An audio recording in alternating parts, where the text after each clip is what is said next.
claiming this is not an Air Force base. You can see the radar tower and all that in the background. Now if we go down a little, you can see warning, U.S. Air Force Station. See, this says warning, U.S. Air Force Station. It is unlawful to enter this area without the permission of the commander of the Montauk Air Force Station. While on this installation, all personnel and property are under the control, are subject to search, etc.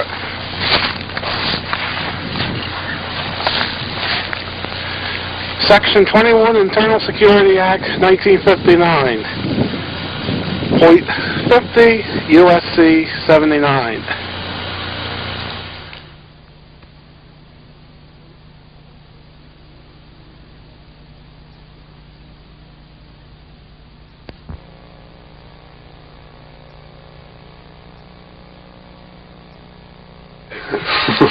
The Montauk Project, which was an experiment carried on at Montauk Point, New York, on the southeastern tip of Long Island, that's off of metropolitan New York, was essentially two projects. It was a mind control project where they did research on how to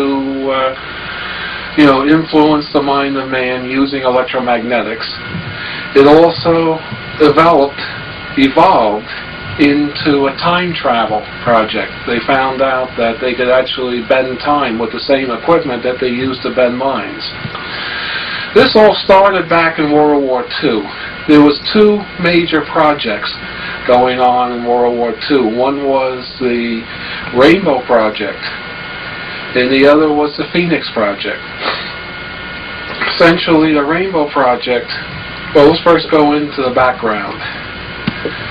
During World War II, we were losing the war. We were outnumbered.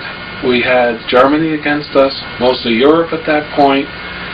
We had Italy against us. We had Japan against us. And it was felt it was a losing cause. So the government was essentially looking for that secret weapon that would win the war. So in 43, that area, 43, late 42, 43, 44, they launched a lot of these very avant-garde super science type projects out of almost desperation. One of them was the Rainbow Project, which we know is the Philadelphia experiment. This was where they attempted to make a military Navy boat invisible, radar invisible, what they're interested in. The other project of interest was the Phoenix Project, which was essentially mind control research. This involved chemical mind control, psychological, use of PA systems, propaganda. It all started in World War II. They essentially worked on these two projects.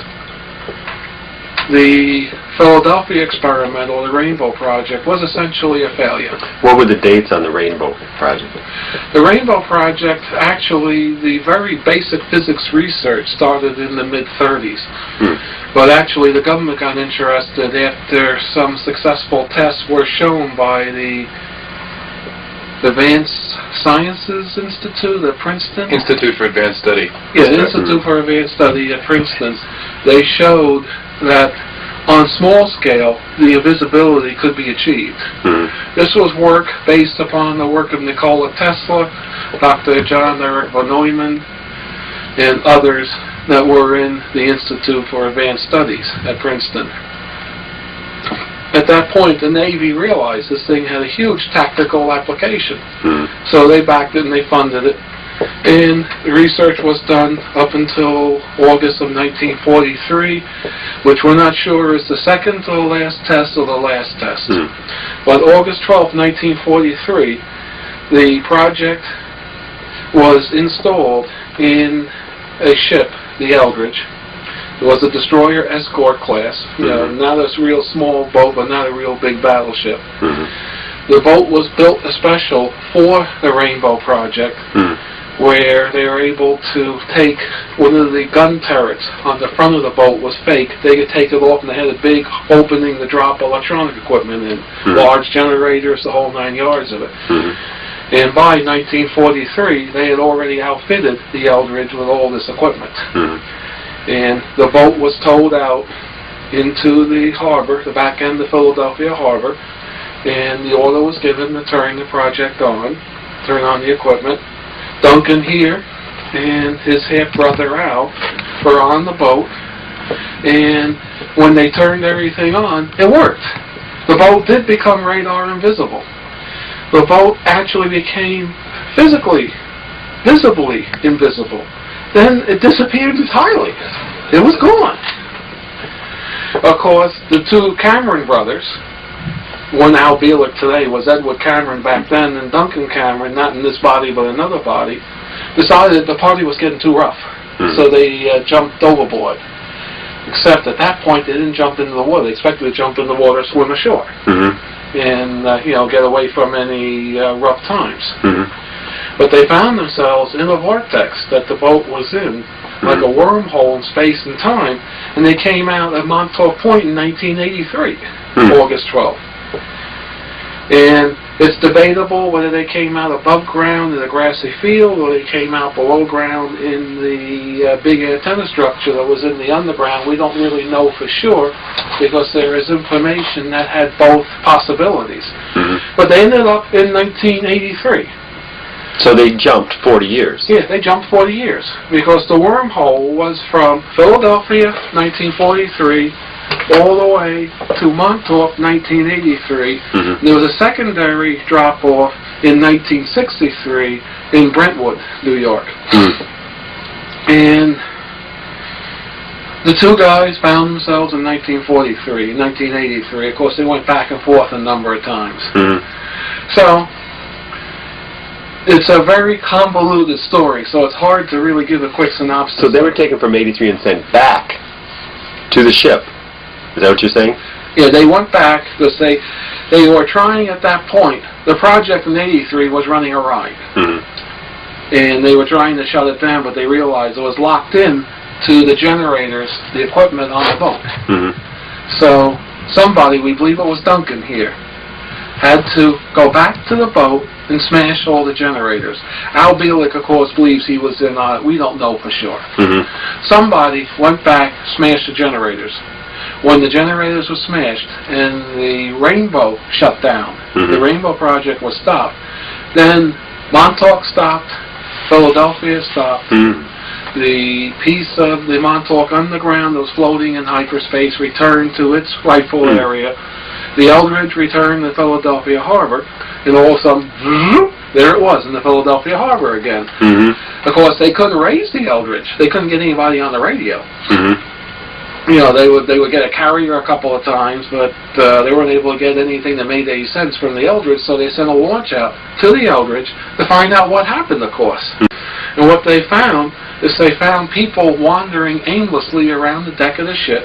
They found some people actually integrated into the deck of the ship with arms in, maybe a shoulder and a head sticking out. In other words, when the thing transitioned into hyperspace, if you moved, everything became energetic. Means you could move through that wall. If when it came back and was solid, if you were in that wall, you became part of that wall. Well, Tom Bearden talks of this theory and concept quite heavily. About putting the pencil through a piece of metal and having it be integrated into the piece of metal. That's been a famous accidental experiment that was done years ago that still nobody knows how to do at this point. But either way, the Navy saw, yes, the experiment worked. It was a tremendous success, but it also literally destroyed the mind of the men on the ship. So it was a success, but it was also a failure.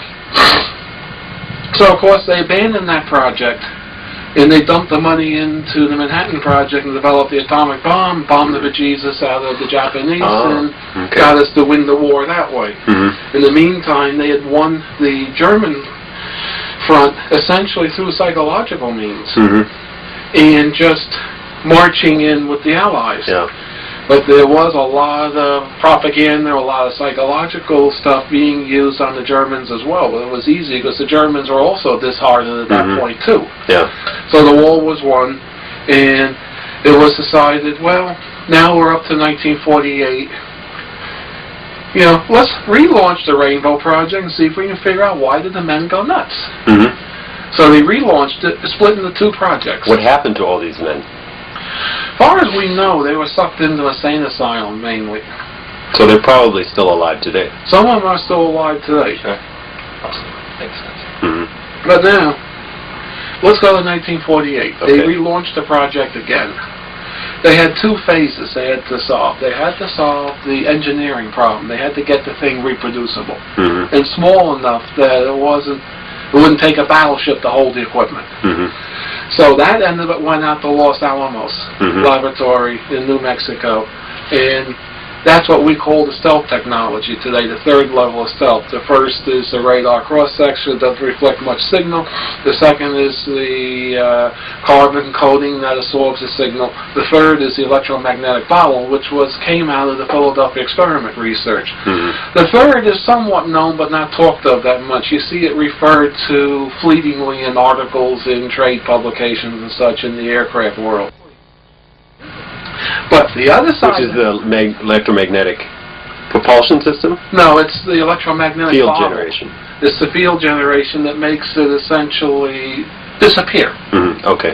And they can get full invisibility as well as radar invisibility with the stealth. But that's not what we're here to discuss. That is a military secret, rightfully so. It's in our arsenal and is for the defense of the United States. So we're not going to go into how that works. Now, the second part that they had to solve is they had to figure out why did the people go nuts. So they launched the human factor side. That was sent out to Brookhaven National Labs right here on Long Island because they had the largest human factors research in the country. So that ended up out here on Long Island, that part of the project. And of course that was the heavier part because the other stuff was just engineering, physics and engineering to solve. You know, they already had the basis, they just had to develop it. So that was just essentially an industrial R&D project. Well, when you're saying they already had the basis, how did they arrive at the basis? From the Philadelphia experiment. Okay. How did they arrive at why did they initiate the Philadelphia experiment? I mean, what grounds did they have to initiate the Philadelphia experiment? It was the Institute of Advanced Sciences had run a number of small tests and proved that the theory worked. Okay. That they made models of ships disappear. They had a test in the Brooklyn Navy Yard where they had a destroyer tethered between 2 others, had the coils on the base of the destroyer, and all the equipment was on the other 2, and they made that ship radar invisible. Okay. Notice they had there was a good series of R&D work leading up to this thing. Okay, and those technologies are being used right now in the stealth bomber. Of course, it's highly evolved and more developed, so there's something that you don't need a battleship to move around. They started out with very large generators, and they got it down to where they put these things that run off of propeller-driven generators that are on the aircraft, very much the way our electronic countermeasures devices, you know, the radar jamming facilities are ran. They're pods that typically sit on the airplane, although the B-1 has the equipment integrated in the airplane itself. But for years, these radar jamming systems were pods that typically they hung on the end of the wings. Like an AWACS. Like an AWACS, yeah. AWACS is a surveillance, you know, a radio surveillance deal. But either way, that's not what we're here to discuss. Next. Now, they launched the human factors research. They actually integrated it with the Phoenix project, which was still being carried on at the Brookhaven Labs. It had taken work from MK Ultra, had taken work from Wilhelm Reich, had taken work from many sectors, including the Philadelphia experiment, and they integrated this all into one super mind research project. And they finally developed the stealth technology so that they could literally synthesize the Earth references that human beings needed. One of the reasons they went nuts is that the human beings need the electromagnetic background of the Earth. When that bottle was sealed, like it was on the Eldridge, open-ended just a Montauk, and it became in the vortex, the electromagnetic background that we need, the Schumann resonances, the noise background of the planet was lost. And people went nuts because of it. They had no basis. They didn't know where they were. And eventually, with all the high degree of electromagnetic fields, the mind broke.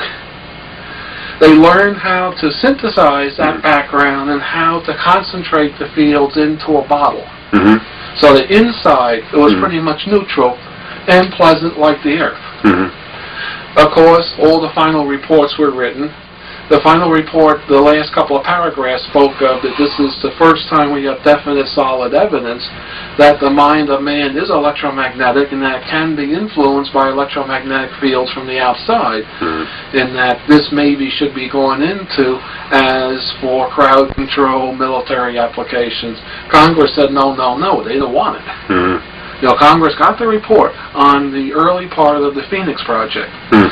Congress supposedly thought they stopped the Phoenix Project. Is that public access information? I mean, is that it is secret FOIA? still. Oh, it's not. It is secret still. See, the information comes very roundabout way from the investigation that Senator Goldwater reportedly did on this work. And these guys out of Brookhaven had already built their kingdom. So they wanted to keep it going. So somebody got the idea, let's go and talk to the military direct. So they went to people in the Joint Chiefs of Staff and said, hey, how would you like a weapon? You throw the switch, the enemy throws up their hands and surrenders. Of course, you know, it was, yeah, I'd love that weapon. So they said, well, we can develop it. We have we have a start on it. But we got to do it in secrecy. Of course, the military was already quite familiar with secrecy. So it was launched as a black hole project, and the military suggested, well, you can't do it. You know, they said we can't do it at Brookhaven Labs because we're too much under scrutiny of the political government. You got any ideas of where we could do the research? We want to be close to Brookhaven Labs, Princeton, and MIT. So they said, well, we got this old Air Force base that's now deserted on the eastern tip of Long Island, Montauk Air Force Base. It's a small town. There isn't a lot of people in it. You can go out there and be pretty much secluded. Back then, in the early 70s, this was like 1969, 1970, I have to add to it. It was a small, sleepy little town. It wasn't big. It wasn't the vacation capital yet at that point. So the group said, great, that sounds like an excellent place. Okay, and we're at what year now? This is now about 72. Okay. It was decided to move it all out to the old Montauk Air Force Base. Okay. They went out there, they masqueraded as Air Force personnel. They brought some Air Force personnel in also at the same time. And they reactivated the old SAGE radar because it transmitted on the same frequency range that Wilhelm Reich used for his orgone studies.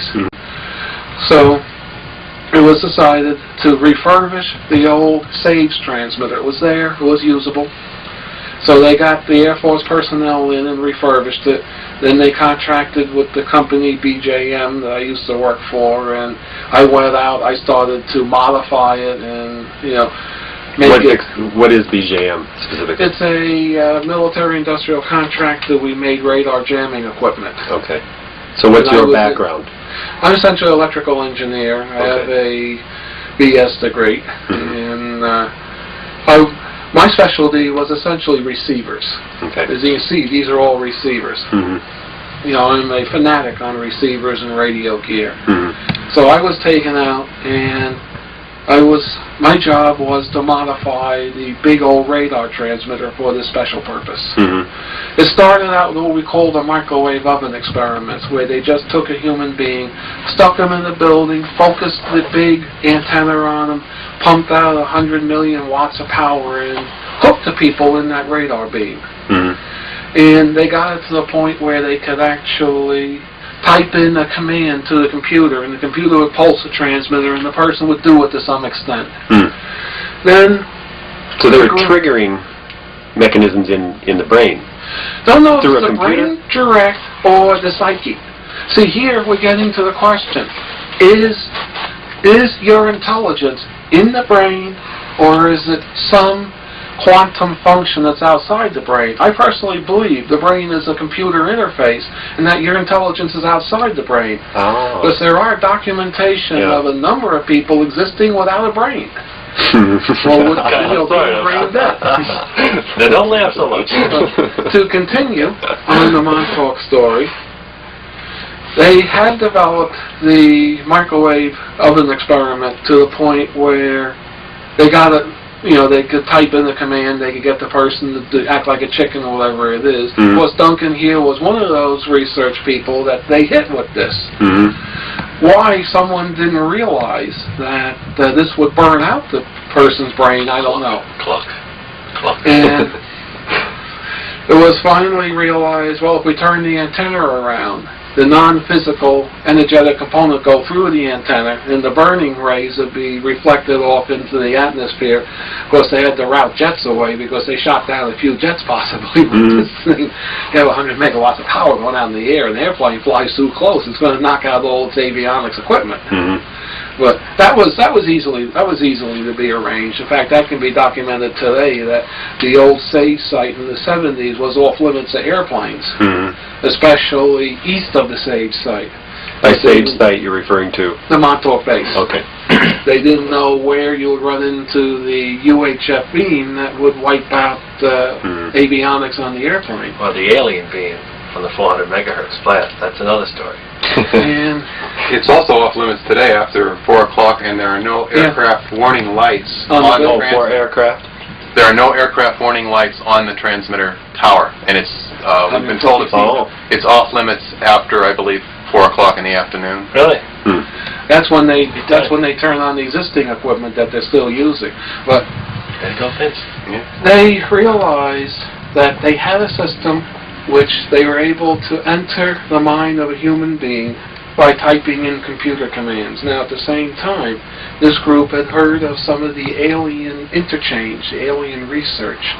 They heard that the aliens had a chair deal, that you could sit a human being in and it would read out everything that's in his mind. Of course, they were very interested to interface that into the computer. You know, hey, we had a computer that could take thoughts and make them real, manifest them. So what they wanted to be able to do was sit Duncan in a chair, have him concentrate on Tom Tulane here. Tom Tulane acts like a chicken, and Duncan would visualize, create in his mind a virtual reality where Tom Tulane is acting like a chicken. This would go through the computers, go out the transmitter. It would spread out, would find Tom like a radionics, it would converge on Tom, and Tom would be compelled to act like a chicken. This is essentially what they did. They made essentially a mind amplifier. There would be enough horsepower to overtake a person's normal defense system, and the person would become subjective to the format, the work duty that was presented. They'd be controlled. But is it your mind interfacing with my mind? Yes, or is it some collective mind? It would be an artificial presentation of instructions to do work which would integrate with my mind, with my normal electrical functions in my brain? Your brain, your auric field, your spirit, soul, and if it's strong enough. So it's more on a level of energy, physical energy, not absolutely. It's nothing physical. Yes, energetic / electromagnetic, which in this reality form are highly structured and based into. Sure. Interesting. So you finished, Duncan? To continue. Yes, he's not finished completely. No. But to continue, they developed a mind amplifier where a person such as Duncan, who's been trained in a virtual reality project, something very similar to the Lawnmower Man movie, would be trained to actually visualize something and create in his mind a full, complete physical reality known as a virtual reality. He would be sat in that chair. The radio equipment, the computer equipment, the transmitter equipment would pick up that virtual reality by a group of coils and different kinds of sensors. We'll go to a massive computer bank. The computer will align it, stabilize it, all that good stuff, control it, store it. The computer would then feed it to the actual radar transmitter, which would transmit out electromagnetic equivalent of what we call thought form in the metaphysics field, and transmit this thought form out at lots and lots of CW power. We believe today the CW power output of the Montauk project was in the order of 100 megawatts or 100 million watts, and the pulse power was up in the terawatts. terrorize people. But terrorists But they needed something to control it as well, so they must have been using a computer system, yes, very advanced. Very advanced. They used a Cray 1 computer feeding, they used multiple Cray computers for multiple chairs, feeding an IBM 360 or 370, the biggest one IBM had. And then this fed a very specialized radar computer that was built by AIO in Long Island that interfaced to the actual transmitter and controlled the pulse modulation, the frequency hopping of the transmitter. And then went out through all stages, above ground first and underground, back above ground to the big antenna, and transmitted out the big antenna. What they noticed is this thing had enough power they could actually materialize things. Now, if Duncan could form something in his mind, this thing had the power to actually bring it into physical reality and materialize. Through the system at the end of the process, it would occur. It could actually, if he thought of a can of beer, it could create that can of beer and you could drink it. So he was trained to actually visualize something in its entirety. And what they were experimenting with was precipitating or materializing objects around the base. My favorite was a can of Budweiser beer on the base commander's desk. The base commander liked Bud. So they showed Duncan a picture of the base commander's desk in his office, and he would visualize in his virtual reality a can of Budweiser beer sitting on that desk. Sure enough, it would appear on that desk. And the guy could drink it, it didn't poison him or anything. He said it was very good. It was better than typical Bud was. Oh, really? Yeah. But they noticed a peculiarity here. Something very peculiar was happening. He might concentrate at 3 o'clock in the afternoon. The can of beer might appear 8 o'clock in the morning to 8 o'clock at night, anywhere in that stretch. It would be out of real time. So it was realized, hey, this thing will bend time. Of course, they got all excited over that. And they sent the whole group of us technical scientific people out to study time. They told us, learn everything you can about time, how to control it, what it is. This was like 1979. By 1981, we had modified the system so we had a working time tunnel, a working time portal. Duncan here, and we think there may have been one other psychic used for the time. Duncan here has multiple time references, and which he can speak on in a bit, because we're almost to the end of the project, where he could actually visualize another time, and he would have a personal connection through these multiple time connections to actually visualize that exact time that he was trying to visualize. Means if he visualized 1800, let's say France, Paris, France, 1800 on a street corner, his mind had a virtual image, a virtual reality image created of that street corner in Paris in 1800. And if they picked that out, it would make a connection, first energetic and then physical, to that point in France in 1800. Would it occur? It would occur. In a limited space, in wherever it chooses to? Is it controllable in terms of where it occurs? Whatever he could concentrate on, that's how tightly they could control it. And they actually, so you could make it appear at a specific place? Yes. Okay. They used the master 1923. You're talking about the holodeck on the Enterprise. But more advanced. Because the holodeck would not actually send you to 1800. Now physically it would recreate 1800. You'd be walking into a virtual reality. Wow. The Duncan's mind would create the holodeck function that the computers on the Star Trek created. Then the big transmitter would actually make it physical and real. It was first started out that they could view it and display it on a TV screen. Then once they got where they wanted, then they could record it, extend it, and they could make an actual opening from the present to whatever time they're So it's not creating anything, it's just realizing what's there already. Sure. Making an attachment to it.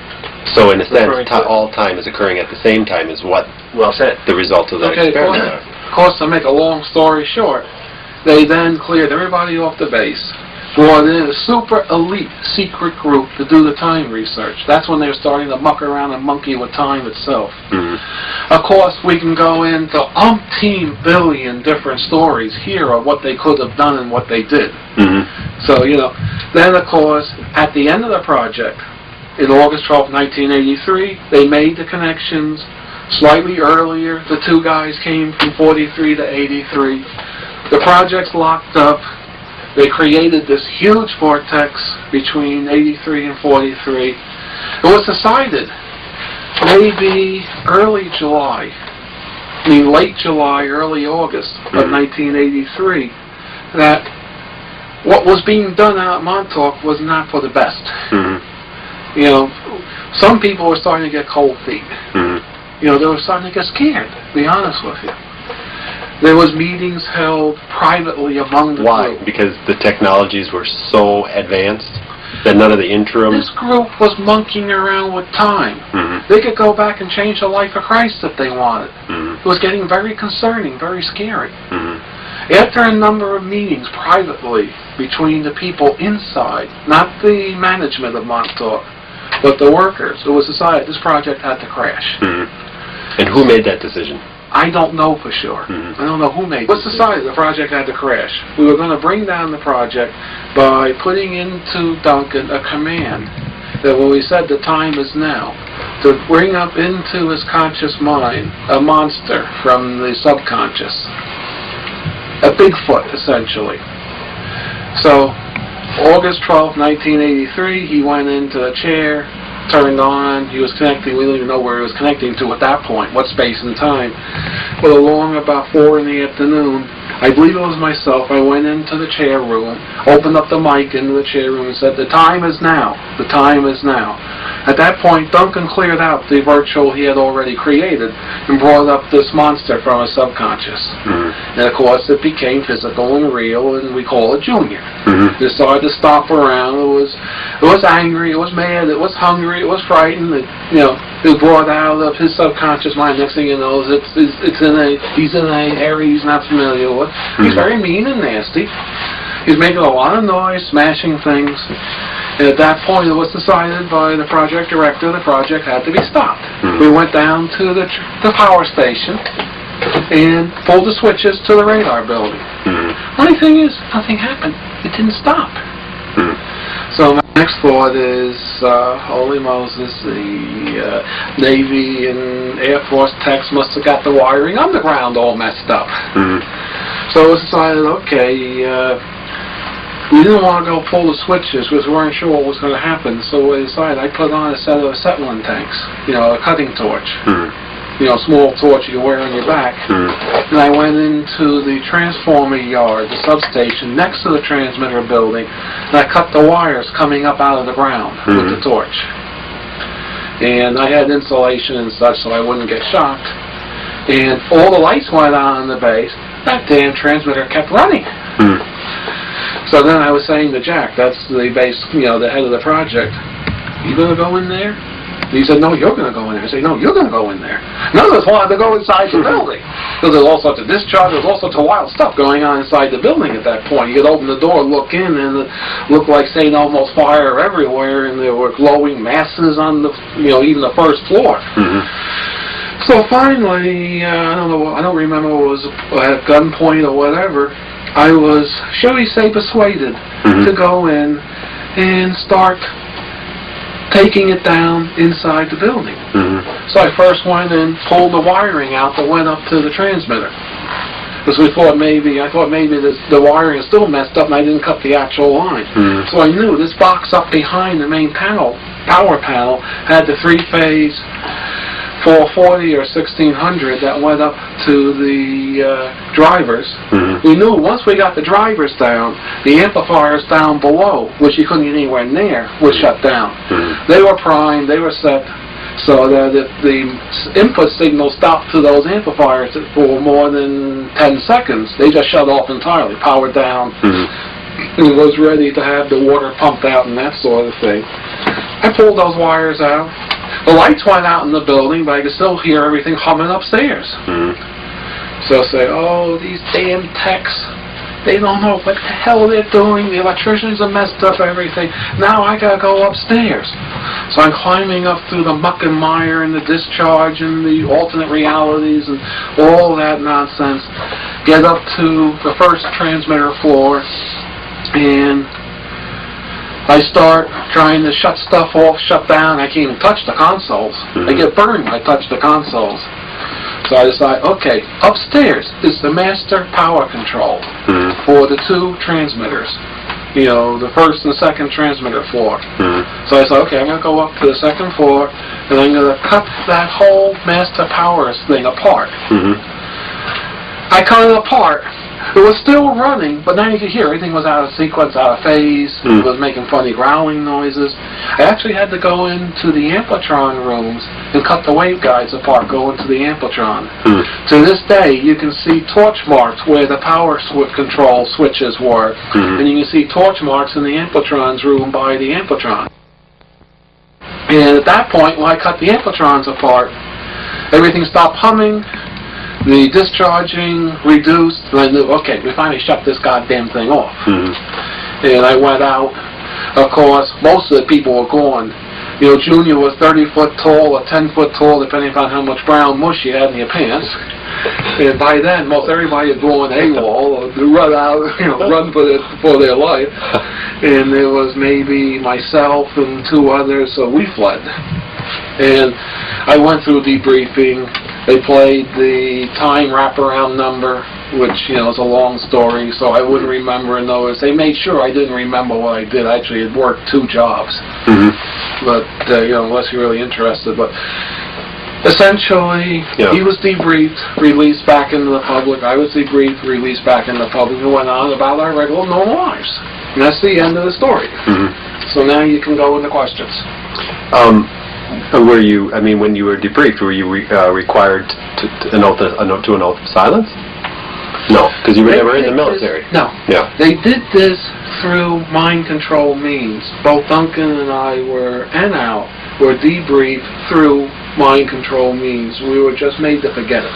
And did you? I did until I started to work with a time transducer myself, and that time currents flowing through me. Once I had the time currents flowing through me, I passed out up on the roof. When I came back, all of a sudden I started to remember everything. Up on the roof of this building is an antenna, very similar, a small edition of what they build out at Montauk for the main time antenna. We call it Delta T antenna, or Delta Time. It's 3 loops built on the delta, you know, an X, a Y, and a Z. And mathematically, you can do wild things if you drive all 3 loops correctly. You can actually create time vortexes, time distortions, and such if you know how to do it. You also have to have a electric field antenna above the delta T. And I was building one of these things. I wasn't aware of what I was building. I was trying to build a shielded loop antenna to use for VLF and ELF, because in this area VLF is useless on a long wire antenna, which is what's usually used. All you pick up is loco 60 hertz background. So I was trying to probe into the magnetic fields, not the electric fields. I was building a shielded magnetic loop to hook up to my ELF receiver here. And I considered the cheapest, easiest way for me to build this antenna. Somehow, I came up with the Delta T design. Because the Delta T design is a shielded loop. And I built the thing on the roof because I wanted to listen to VLF and ELF. And I noticed I had like 40 turns in each winding. Each loop had 40 turns. I had to sit there with an ohm meter and actually buzz them out to find which wire here goes to the wire here. And I had to hold the wires, you know, to put the probes, the ohm meter on them. And then I solder it to the terminal board. Each time I find a loop, I solder it. I found I can only do this for about 20 minutes, and then I feel very fatigued, very tired, floating, funny. And, you know, so I only do it for 20 minutes at a time. One day, I had a storm. You know, a nice big storm coming up on the horizon. I had the relay canister open. So I wanted to finish that relay canister, seal it up with the gook and putty and such before the storm came. So I pushed myself. After about an hour, I got to feel so weird. I just passed out. When I woke up, when it was raining, because First thing I thought, oh my God, it's raining, so I had to throw some plastic tarp over the relays. And I was sitting there realizing I started to have scenes of Montauk flashing through my mind. I then, for the next couple of nights, dreamed of Montauk heavily, except I was there. Up to that point, I never believed I was there. Now, I thought back, remembered how many people were there, remembered me. Now, I have guys walk up to me, hey, what have you been doing, blah, blah, blah. And I say, do I know you? They say, sure, we've met. I say, where do I know you from? I work with you out of Montauk. You work with me at Montauk. All of a sudden, he clammed up. When he realized I didn't remember it, he realized he didn't know now. Because some of the military people, they knew some of us were under oath and were fully conscious, some of us weren't. My cousin married a guy that was stationed out there. He swore he remembered me. And the family thought he was cracked. So, little by little, over a couple of months, I pulled back my memories.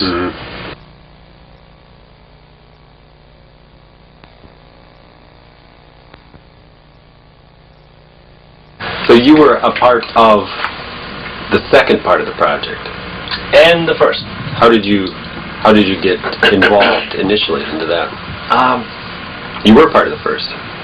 Yeah, in the what's called the psychic signature, or the Matthews function, which is a particular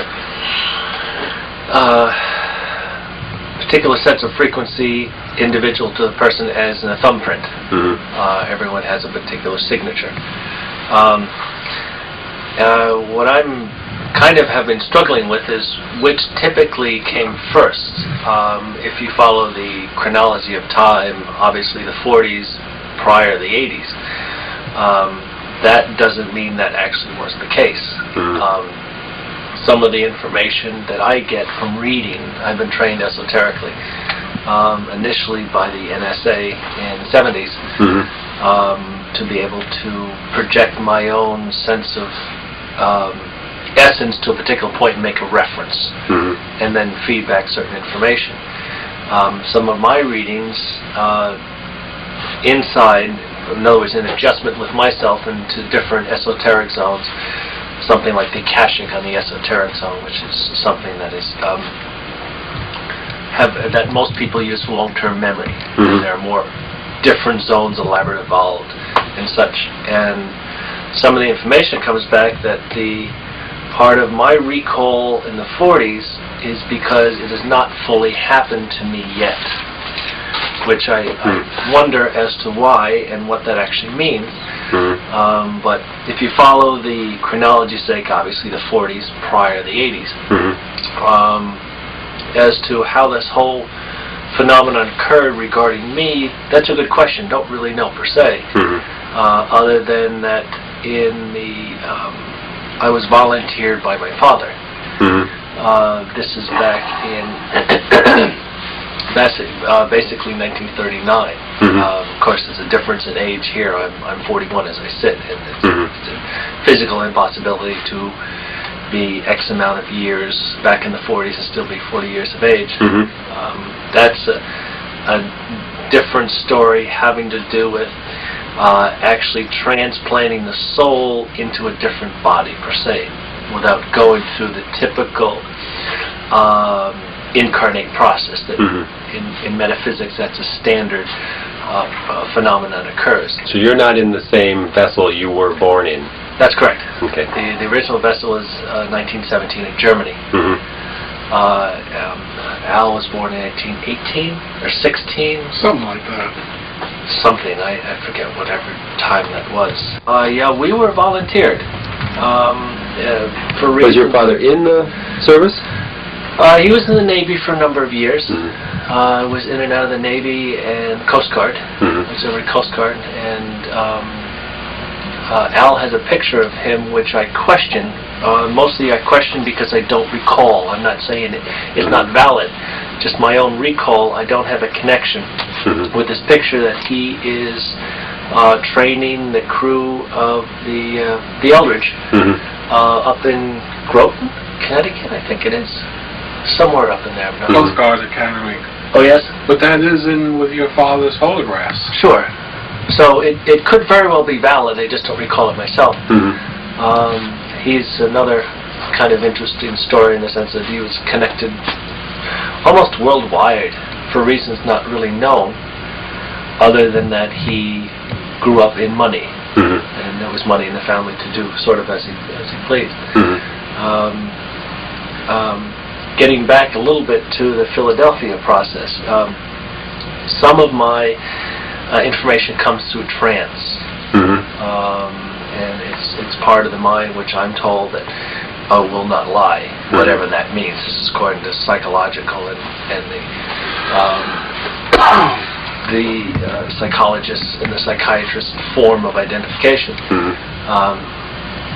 Under trance, I came up with something or had access to information saying that during this Philadelphia process there were 3 UFOs that I saw in my sighting in looking up in my esoteric view of things that were around the area at the time. And one of them was actually pulled in as this whole phenomenon of energy started to move and ended up in what typically is a vortex pattern, a swirling type of energetic like a black cone. Yeah, it could be. Black holes is somewhat a little different, but it's that sense of. And actually got pulled in and ended up in Montauk. And through the number of years it actually did evolve and basically started to appear in its infancy. What did we figure? Early 50s or something like that. Oh, it was 60s. Early 50s? Okay, well, between early 50s and early 60s. And then started to materialize. And of course, there's some interest and speculation saying that this is partially why that the base was of interest and all these buildings were built around it and such, and that through the years it actually came to fruition. And so that's part of Al Felix, who Al co-authored a book with Rod Steiger? Brad Steiger. Rod Steiger. Brad Steiger, sure. That's one of his considerations, as indeed this whole process of opening this hole in space-time was contrived, and it was E.T. Considered, and this is what they directed the scientists to come up with this drop-dead date of August 12, 1943, to have this experimentation, and it had to be fired up and done at this particular time. And of course that, some of Preston's work, he has correlated this August 12th runs in a 20-year cycle, a biorhythmic cycle of the Earth, where there is a peaking out of this information, sort of like a resonance. And that goes along, all these bits of information seem to hold together. Let's see, right. So... How about in the aspect of the experiments that dealt in mind manipulation? I mean, to what extent what was your involvement in that? Well, recently I've come to kind of an understanding and settling that the process of this connection, certainly metaphysics, time is all connected. The past, present, future is interconnected. And those people who can access it more than the typical sensitive ever does, or psychic or sensitive or have capabilities out of the norm. There's an electromagnetic connection. Sure. Yeah. Sure. You're very much electromagnetic based here. Being involved in the Philadelphia experiment in this time phenomenon and jumping and right along the time framework for which we're now involved in here. I would have the potential capabilities to do the psychic work on a bigger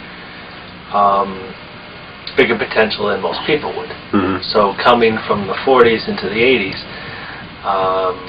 and then having to process one of the times that for some reason I lost my time reference, and the body aged very dramatically and ended up for some reason back in the 60s.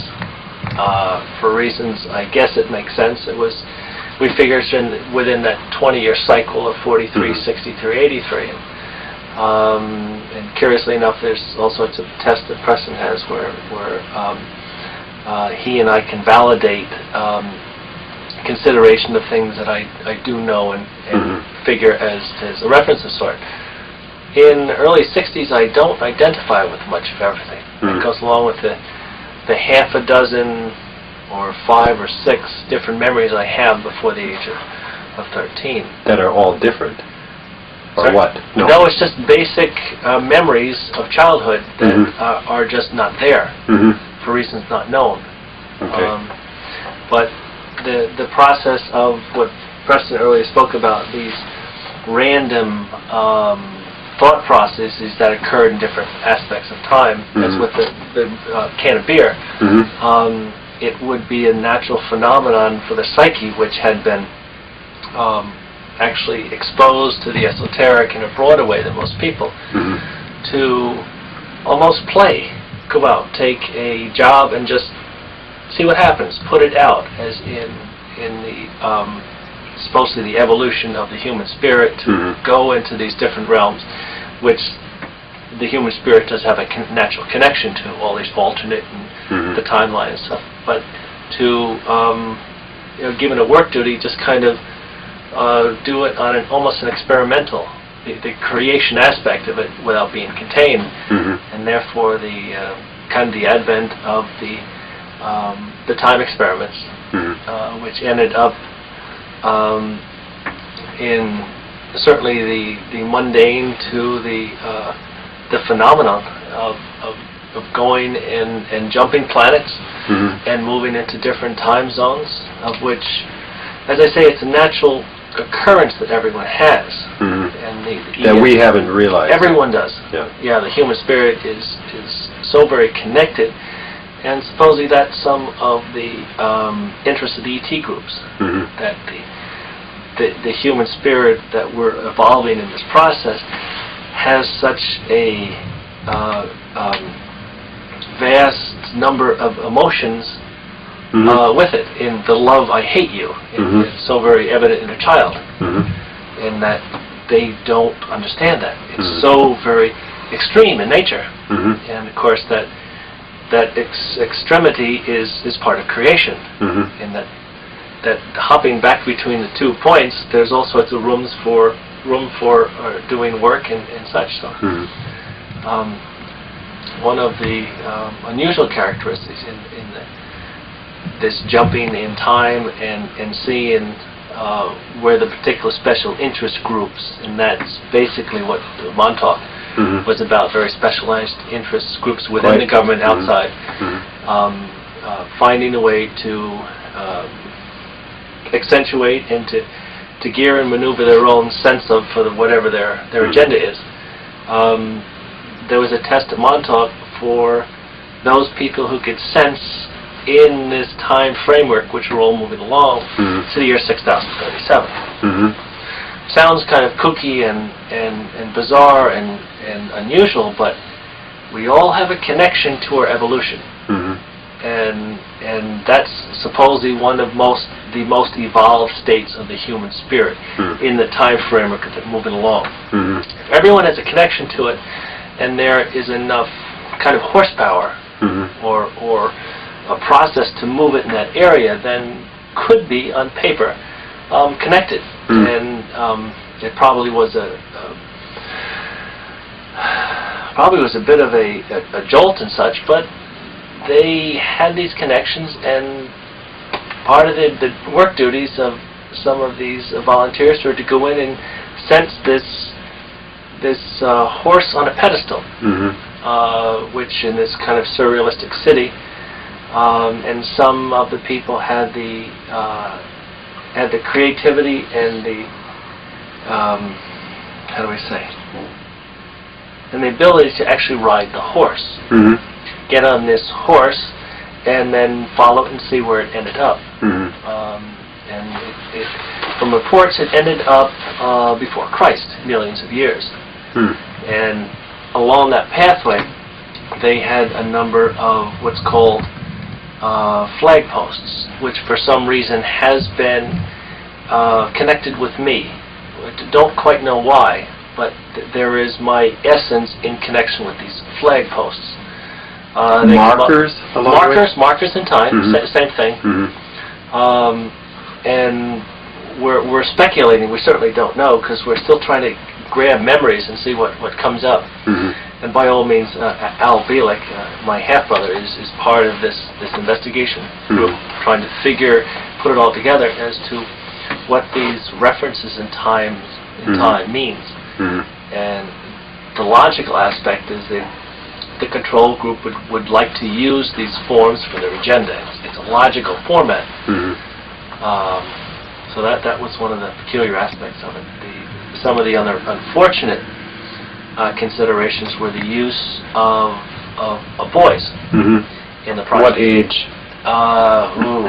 Goes back to 5 and 6 at the earliest, maybe 7 and 8, through pubescent into 17 and 18. And they had some 20-year-olds at the time. And how were they used?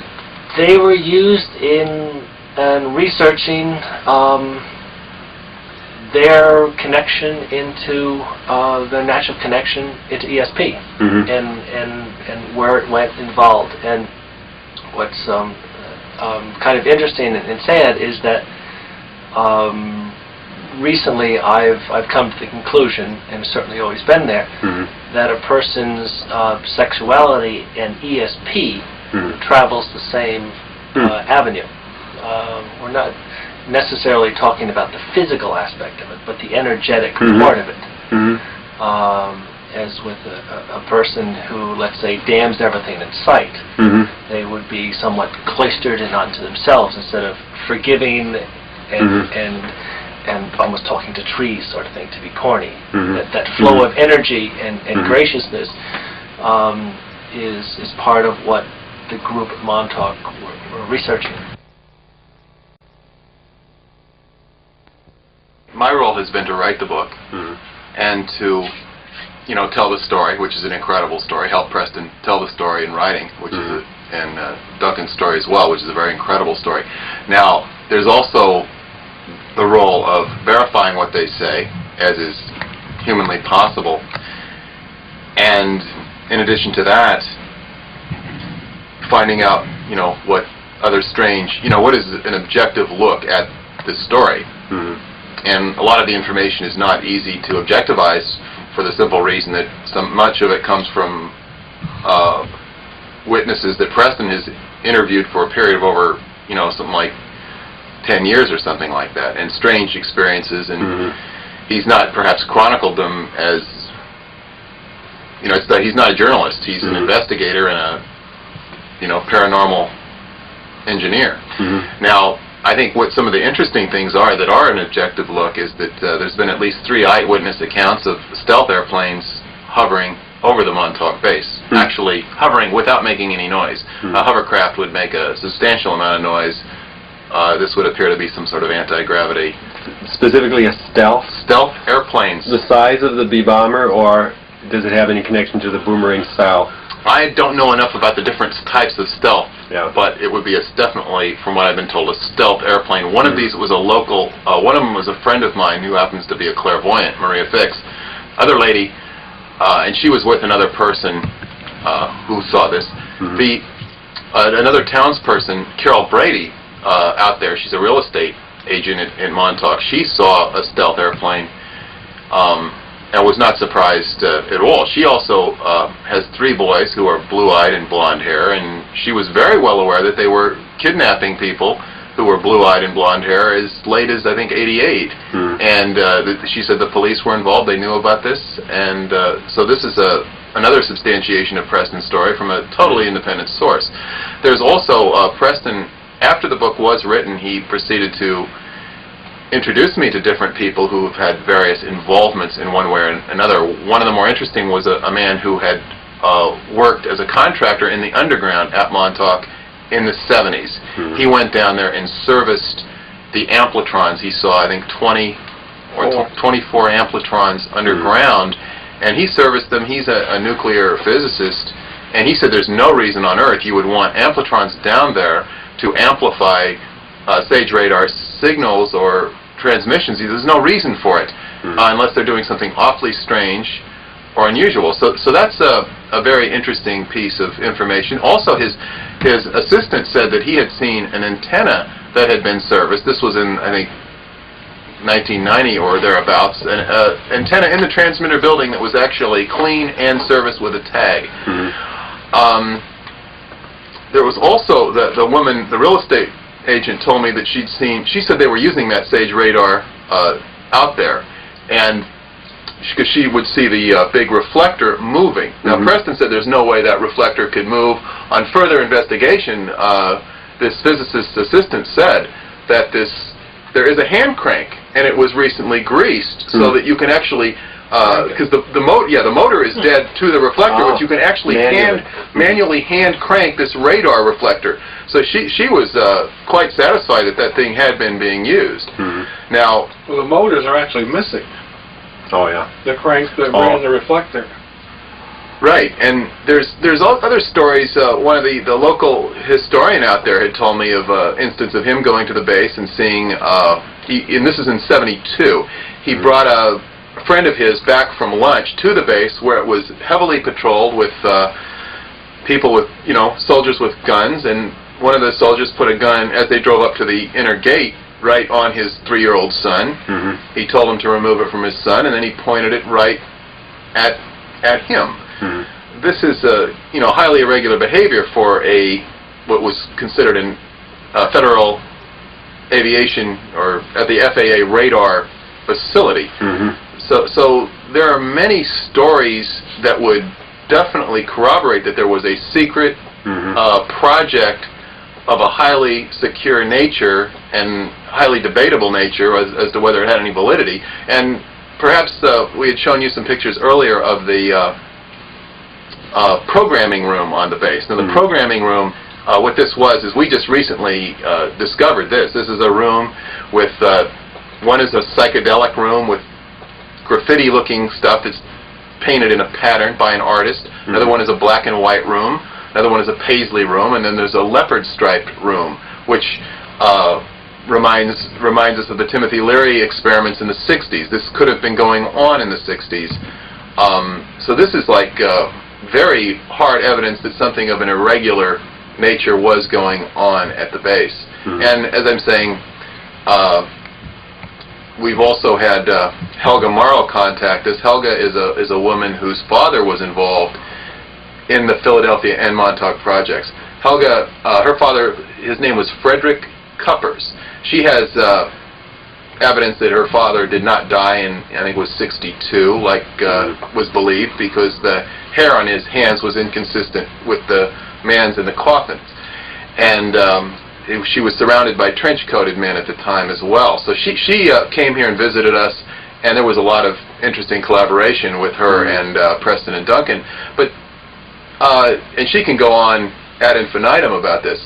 So I think that my main, basically what I have to say is there's a lot to what's backing up their story. Whether or not we can prove the time that's difficult, but that will come hopefully in time. It's just like, so that's basically what I'm here, is to add some credibility to what they're saying, not to swallow their story, but to there's something here that warrants investigation and further investigation, and that's what my role is in, as I say, writing the first book. We're working on a second book and also publishing a newsletter to further inform people on what we are finding. And I think we're going to be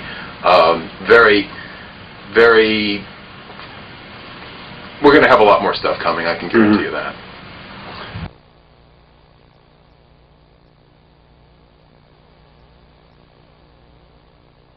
Essentially, what they would do is they would go out into the public. They first looked for streetwifes. They were interested mainly in blonde, blue-eyed boys. They centered on the ages of maybe 10 to 16, 17. Although, as Duncan pointed out, they went a lot younger, a lot older. And what they were doing with these boys, outside the research end of it, well, they had multiple parts of the project. They would take these boys and they would essentially indoctrinate them, and they would whip them to within an inch of their life. Bestiality, brutality. The idea was they wanted to break the mind. When the mind was broken at that extreme point of fear, there were two things they were interested in. There had to be an alien connection into this, because there's reports of some sort of technological device that would gather the patterns of fear. There's also reports that there were some hormones removed from the bodies after the height of fear point. Secondly, they would electromagnetically capture the mind patterns that were released from the body. They were stored in a big computer system. They would manipulate and redesign the mind, literally redesign it. Then they would use the transmitter and put that mind, that new mind, back into the body through a human psychic adept, would like reinstall it through psychosexual means. Now, the reason they picked Duncan for this is he's blonde, blue-eyed, the whole 9 yards of it. So they had to pick blonde, blue-eyed people because part of Duncan's mind would become part of the boy's mind. Means the boy would have a third his original mind, third of his mind would be computer-oriented, and the other third would be based upon the personality consciousness of the transmitter system, Duncan, and anyone else that had an input to it. And they would want to pick the mind, so 2/3 of the mind, or maybe a third to 2/3 of the mind would still be compatible with the body. The idea is, if you take your mind out of your body, you would have to, in order to have it inhabit properly and not be sickly, physically sickly, you'd have to put that mind back in a genetically similar body. This is what they were looking for, was the mind that would be added from the reinsert programmer, whatever you want to call them, would have to be compatible with the body. So they'd have to pick kids of the same body type of the people they were programming. We believe they had Italians, we believe they had Irish, and they had blonde, blue-eyed types. Irish, Anglo-Saxon, and then blonde, blue-eyed types for what they were doing. Now, these kids, once they were processed, the ones that lived and survived, we have information from deprogramming 2 boys that essentially they would be sent into special government projects, into genetic research, they would be put back in with their families, or they would be sent off as workers. They could configure the mind to be the perfect worker, for instance. This is what we know of the Montauk Boy Project. We know the big long bunker just north of the radar hill was where they did the work, because we've deprogrammed 3 Montauk boys and they all remember that bunker. In fact, they almost go into fright when they see pictures of it. But they don't go into that degree of fright when they see the overall base itself. As their main memories is in that bunker. They describe that room that has a 3-sided room and then 2 sides this way. They describe a balcony. All this is all 3 in common. Describe a balcony. You can see today there were big hooks that a balcony was hung on.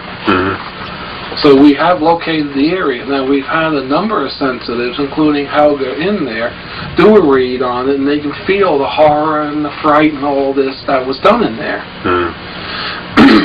And Duncan broke down in one of the bunkers and was essentially trying, I guess, to repent or saying he's sorry or whatever it is. So, we have reason to believe that we've located the area they did this in. That, in a nutshell, is what the Boys Project was about. Yeah, interesting. How long did that last? Between what periods do you? Well, we figure it started probably in the 60s out at Montauk. And probably it wasn't as advanced until they got the mind control project going. Yeah. Where they could So do that the was an actual aspect research. of maybe a larger project? Yeah. And we believe it's still going on. And it's still going on yet. Somewhere else? Now in Montauk. Oh, yeah? In the underground. The same type of control? Manipulation? Well, we've heard rumors of kidnapping still being done as late as 88. If they're working in 88, they're probably still working. Yeah. That's like only 5 years ago. So there is evidence of activity there right now. Oh, yeah. Yeah, there's also a connection to the programming of the boys with the maybe some of the twin research on twins that was done in the Nazi regime. I don't personally have a lot of information on that, but that's there's a lot of research on twins, psychosexual research on twins, psychic research that I believe was conducted by Dr. Mengele, the Nazi. Mengele, you mean? What? Mengele? Mengele. Yeah. Yeah. Yeah. I don't know if you have any more information, but there is a connection between that and the blue-eyed, the blonde hairs of the Nazis, and also the Pleiadians. There's a legend with the Pleiadians and the blue eyes and the blonde hair, and there's a connection there as well. But I'm not prepared to elaborate on that myself. Yeah, as with some of the Montauk was just hoarded with German scientists. This is something that my father was involved in before World War II, during and then after, is bringing some of these German scientists over.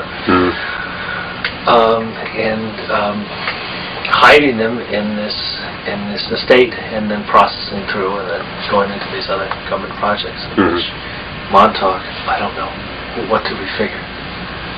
30%, 40% were German-oriented scientists. Oh, really?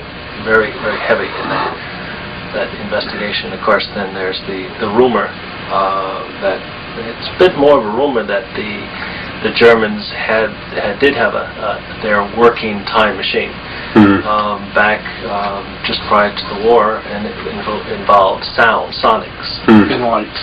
They were stressing the electromagnetic field enough where it went from a potential form for doing work into a realized. And of course, everything is a potential, as the will can end tomorrow. Well, will it or will it not? The degree of it will or will not, and the potentiality, if there is enough information and can be directed and forced, then the potential becomes higher, and then it can do real work. So they had, it was you or Al have the information on that. Well, that's appeared in a number of these supermarket rags, this idea of the Nazi time machine. Yeah, but you guys had it independently of that. Well, we've had people tell us of it, but we don't know how credible the people are. There's no real solid source of it, but there's enough reports coming in from what we consider to be independent people to say that there probably is some base to this rumor. How complete and how functional their time device was, we really don't know. Yeah. There's also a question you asked earlier about the financing. And do you want to answer that, Preston? Yeah. If you remember, there was a train robbery in Europe right after World War II where they were bringing Nazi gold and treasures out on this train. There's been a few movies made about it. Yeah, right. Yeah. Where they blocked off this tunnel and then the train was robbed. That's been traced. And this has been backed up. Going through to Paris, and then it went on a boat, and it went out to Long Island. The boat sunk off of Montauk Point, and what we believe happened is the people from Fort Hero or Montauk Navy Base went out with divers, recovered the gold and such, and the treasure was stashed in the underground at Montauk. This is what they used to run the project for years and years. Then when that money finally ran out, we're talking back in the 40s and 50s, billions of dollars. So in 60s, 70s, and 80s, God knows what it was worth. But when they ran out of money, then it was financed by the military-industrial corporate structure. Namely, the Krupps, IT&T, financed it. So remember, they couldn't have this appear as an appropriation in Washington. Because then Congress would ask, what are we spending all this money on? Yeah. So it was funded by all sorts of clandestine funds. And mostly it was the Nazi gold, from what we understand, and then it went over to ITT funding. What other corporations and so forth have been involved in the project? RCA was involved. Rand? Sperry Rand was involved. Hazeltine, we believe, was involved. AIO was involved. No, Grumman didn't seem to be involved either. I was handed a list of corporations by one of Senator Goldwater's aides, and today all those corporations are out of business or reorganized. With a new name. With a new name, new management. What's interesting to note here also is in the mid-'80s to late '80s, there was something coming around called a core audit, C-O-R-E, in the industrial plants. Mm-hmm. The excuse for this was looking for the $250 toilet seat. Mm-hmm. In this audit, they would send bean counters into each plant. They would go to every person in the plant, including the janitor, the floor workers, the people working on production. Mm-hmm. What are you working on? What does this tell us? If you're looking for the $250 toilet seat, that's management. Mm-hmm. The guy building this chassis on the floor, he knows nothing of what this charged for. Mm-hmm. The fact that they went to everybody and was asked what you're working on, we were told at AIO, do not list. They told us what project to say we were working on. Mm-hmm. You know, what they were telling us is, well, we take money from this project to get this project going. Mm-hmm. You're supposedly working on this project. When the orders come in, don't tell them you're working here, but you're working on this project. Mm-hmm. The only thing that makes sense to me is they're looking for hidden projects. Of course, Montauk was a massive hidden project. Mm-hmm. And the government, the political government, learned its lesson. That you got to find these hidden projects. Okay. To find these black hole things they don't know of. They were stung once. The way we understand it, Senator Goldwater, before he retired, called for a joint session of the two houses, and he told the lawmakers that essentially the Montauk project was a project meant to control their mind on Capitol Hill. Mm-hmm. Because imagine how much blue smoke there was on Capitol Hill. Yeah. At that point, this sent the whole congressional off on a rag towards the military-industrial establishment. Mm-hmm. This is why the military-industrial establishment is almost dead today. Mm-hmm. They don't dare squeak anymore. Mm-hmm. They've lost all the freedoms they had. Up until the whistle was blown, the military-industrial establishment had almost carte blanche. Mm-hmm. Nobody questioned them. Now they're questioned so heavily. The companies are worried, they're upset. The companies are being hit with fine for this, that, and the other thing as they find this stuff, and slowly but surely they're all going out of business. Mm-hmm.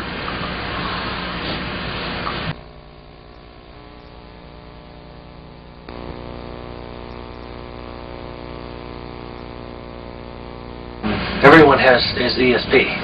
It's naturally occurring. It's typically in the levels of the third and fourth subconscious behavior, following the typical psychology aspect of things, levels below conscious behavior. I think there's 12 typically is what they speak of. That's what they generally talk of. There are actually more when you speak of the esoteric, but it's levels third and fourth subconscious. That's if it has not been monkeyed with. Mm-hmm. Everyone uses their ESP daily. Mm-hmm. It's incorporated. It's the reason the ESP is kept away from the conscious to the degree it is because a person's connection to these alternate parallel zones, there's vast amounts of information. Mm-hmm. And the conscious behavior would become overwhelmed with it. Mm-hmm. So there's a necessary screening, filtering up to the subconscious, up to the conscious level. Which is the evolutionary process, is it? Right. So certainly there are the avenues can certainly become clouded with daily stresses and learned phenomenons and habits and such. And, most people do get an idea these days that some people who have these esoteric considerations, psychics, they do have something to them. Mm-hmm. But it's still kind of in the infancy that everyone has this naturally occurring process that is at their disposal and can be used to. We also speak of that long-term memory is used every day to reach this information zone called a akashic. It's an esoteric holding zone of information, and then everyone uses it daily for the long term. Extension of the energy outside the body to the zone and acquire it. But that's certainly it's not standard stuff, and is basic. It's basic in metaphysics. It's nothing new, but needs to be presented in a way which is non-threatening to the person and is natural. It's part of living and growing in children. It's They have these very strange and unencumbered sense of barriers, and they go out and their energy leaves the body, and they come out with these fantastic stories, yet they're poo-hooed. So we all come out from children, and that's that unstructured, how do we say, unbarriered sense of love and hate.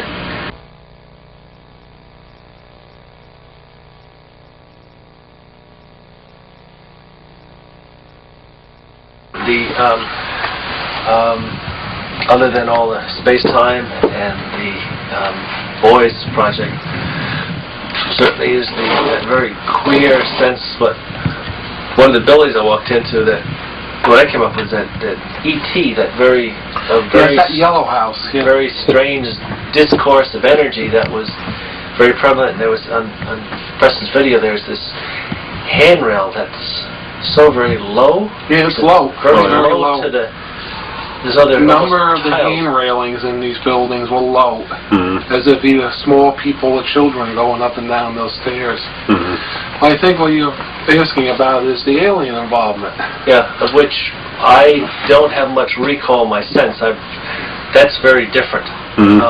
I was very. Were you aware of it when you were involved? I'm sure it was. There's a particular pattern. Or vulgarity is not the word, but it's a raw energy sense that some of the ET groups have. Certainly not all. The more evolved or the more forgiving type. But there are, the Preston's got 3 or 4 stories, and I don't mean to say the story per se, but cataloging of some of his memories regarding some of the forms you were involved in. Well, if in the mid-70s you went down to about the 2nd and 3rd level underground at Montauk, this stretched out for miles as you got down. Each level built bigger and bigger. And the bottom levels maybe were 5 miles square on a side.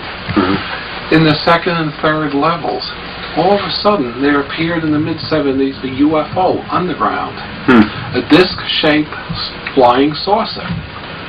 Is somehow we believe this is one of the sources that were trapped in the Eldridge experiment. And as Duncan says, it potentialized itself. It took a number of years to appear. All of a sudden, in the mid-70s, 75, 76, there it was, solid. And it was sitting in a huge magnetite deposit, because there's a lot of magnetite out at Montauk. This, for some reason, disturbs the anti-gravity drive of the UFO, so it couldn't get out. It was stuck there. So, of course, this would be the first alien involvement. There's spacecraft out there. They alien constructed spacecraft. Now, of course, there are some live aliens taken out of that thing. Al Bielek can tell you quite a nice story that he was involved in communicating with the aliens out that were underground. Now, later on, the whole Montauk project, when we started to go deeper into the mind aspect and the time aspect, there was a lot of implementation of alien technology at Montauk. I personally believe that Montauk was most likely a test bed for some of the technology interchange between the aliens and the U.S. government. That they were trying out a lot of these great ideas they got. They're also trying to replicate systems and technologies they had on the captured, crashed UFOs. Also, I can remember I had an office in the radar tower. It was the first office on the 2nd floor in the back. Next to my office was another office, and I remember, I swear on a stack of Bibles, I remember a lizard man in that office. It was His Highness Draco something. I can't remember the other name. And he was about 6 foot, 7 foot tall, had sort of like scaly skin, humanoid. He walked erect like we do. He had 2 arms, 2 legs. He had a tail, but it really didn't show most of the time. He had somewhat of a humanoid face, strange eyes, a big mouth, and looked like what you would expect if you're going to put together a lizard man. There was a being on Star Trek called the Gorn that Captain Kirk fought on this planet. This man that I worked next to sort of resembled that being. Mm-hmm. Now, how did that strike you? I didn't. That would have to be a traumatic experience. No, not you. I didn't have that much to do with it. Mm-hmm. I call it it. Mm-hmm. I'm not sure whether it was he or she, mm-hmm. but I didn't have that much to do with it. But you accepted his presence as something normal for... What else do you do? Mm-hmm. You're working next to this thing. True. You know, it's, how are you? Hi, you know, that sort of Want to go out for coffee and donuts? Yeah. He spoke in a hissy voice, you know, hissed a lot, and sort of sounded like he was loud whispering most of the time. And then we had those little ugly things.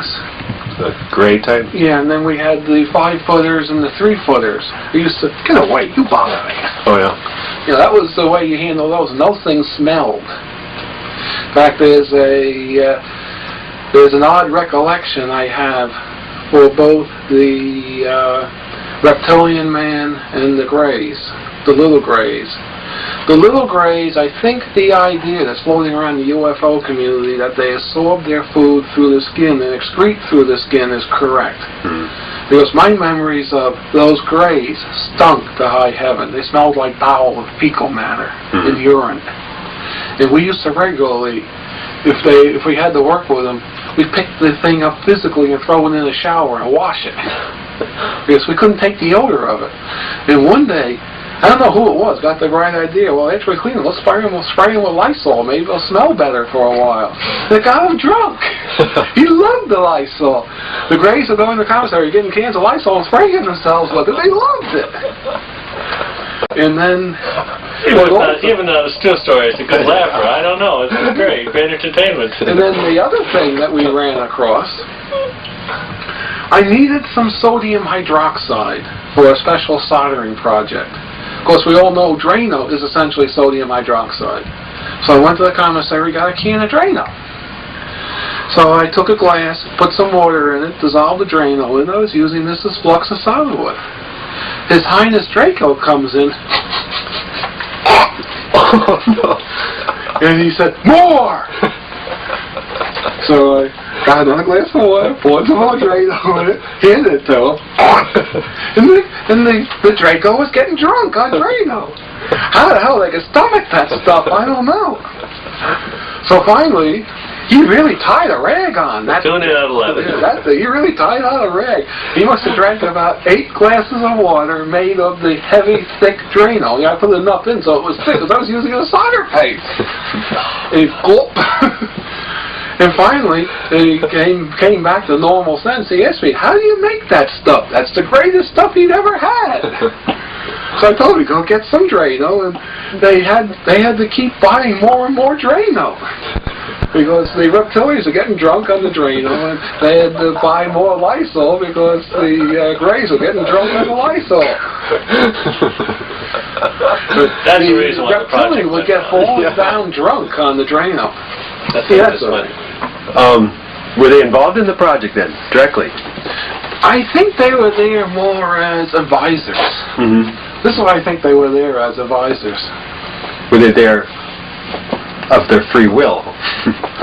It seemed to be. Yeah. Because they were treated well by the station management. Mm-hmm. And it was almost like, "Your Highness, how are you?" They were kowtowing to the reptilian. Mm-hmm. There was also Syrians there, for sure. That I get a feel for. I don't recall any meeting per se, but direct... The Syrians are there, too. Well, we believe the chair came from the Syrians. That's right, that's Yeah. right. That's right. So Syrians could have come to help us interface the chair. Mm-hmm. The chair originally came from ITT, Mackay Radio, ITT World Communications, Mackay Radio. They were experimenting with this thing in some sort of a strange lab they had in Southampton that was under the main Worldwide Communications building. Mm-hmm. In fact, most of the workers in for ITT Communications didn't even know of the existence of this underground lab. Mm-hmm. But they were tied in with a lot of the antennas and such on the site, and they had the technology exchange project from the Syrians. Oh, yeah. ITT. So there were the ITT chairs, but also later on they brought in more direct Syrian chairs. In fact, Al Bielek could tell you about, he was involved in making a computer interface the Syrian computer to the Cray 1 or the Cray 2. Now, when you refer to Syrians, can you be more specific? They're the beings, they look somewhat human-like. They're from Sirius A, in the Sirius star system. They're the ones that they were worshipped as God in the Egyptian culture. You know, Egypt had that god Sirius. They were the Syrians. And they're like us? They look somewhat like us. They're taller head and bigger eyes, I believe. Same skin? Similar skin, yeah. In the town. So are you serious about those stories? Yeah, what is the objectivity of the Drano story? I mean, like, Preston, if you could just put that in perspective for the audience. The objectivity, because it was a bizarre story. It is a bizarre story, but I remember it happening. This whole thing is, in the bottom, totally bizarre. So apparently their body chemistry is arranged that they must run on an alkaline system instead of the carbon cycle. They're not quite the carbon cycle that we are. Although they supposedly have some common genetics between us, some common genetics. Apparently their body type, body base is quite a bit different from ours. Because if we drink Drano, it'll kill us. Or if we spray Lysol on our skin, it just stings, but doesn't get us drunk like the Greys do. So apparently their body chemistry must be different enough that they assimilate these chemicals different from what we do. Yeah, obviously. Yeah. But, sure, it's a funny story, but it does say something about the biology of the aliens. That they have a major difference in their biology. Perhaps a saurian evoluted form. I don't know. Yeah. You're getting out of my field. My field is physics and science and electronics, not biology. Yeah. You know, biology was my worst science. That's what this is all about in the end, isn't it? It's about our biological evolution, nothing else. Nothing else. Absolutely. It's not about UFOs.